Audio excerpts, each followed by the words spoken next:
বাবা, কি হলো? গাড়ি থামালে কেন?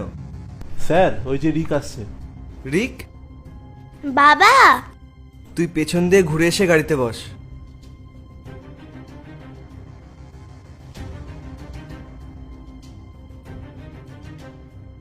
বাবা, হ্যাঁ বাবু বল। আমার তোমার সাথে কিছু কথা আছে। বাবু, আমি তখন অফিস যাচ্ছি, লেট হয়ে যাবে। সন্ধ্যেবেলা ফিরে কথা বলবো, ঠিক আছে? না বাবা, আমি এক্ষুনি তোমার সাথে কথা বলতে চাই। ঠিক আছে, বল কি বলবি। বাবা, তুমি একদিনে কত টাকা ইনকাম করো? এটা কেমন প্রশ্ন হলো? বাবা বলো না তুমি। হবে হয়তো 10-15 হাজার। ঠিক আছে, এ নাও। এটা কি? এটা তোমার একদিনের ইনকাম। তুমি এটা রাখো আর তোমার একটা দিন আমাকে দিয়ে দাও। কি বলছিস? ঠিক বুঝতে পারলাম না। বাবা, আমি অনেক দিন ধরে দেখছি তুমি আমাকে টাইমই দাও না, তুমি শুধু কাজ নিয়ে ব্যস্ত থাকো। কাল আমার বার্থডে, তো আমি চাই যে তুমি সারাদিন আমার সাথে থাকো।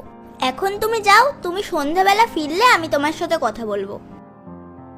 ঠিক আছে।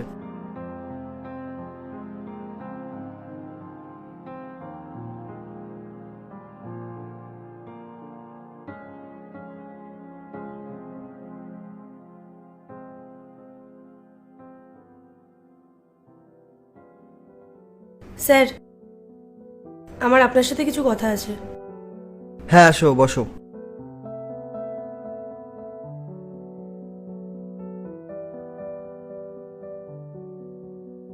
Thank you sir.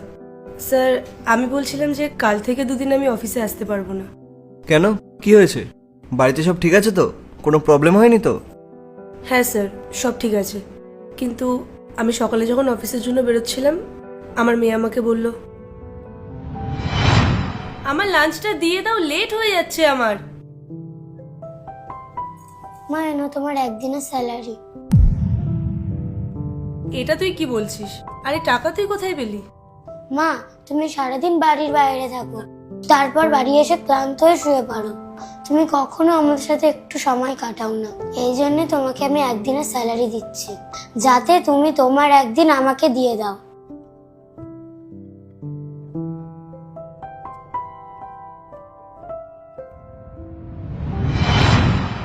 স্যার, আমি কোনোদিনও ভাবিনি যে আমার মেয়ে আমাকে এরকমটা বলবে। আমি সবসময় চেয়েছিলাম যে আমি আমার ফ্যামিলিকে টাইম দেব, ওদের সাথে থাকব, কিন্তু এই কাজের জন্য। পার্ট 2 দেখতে সাবস্ক্রাইব করো ভেলকু 78M।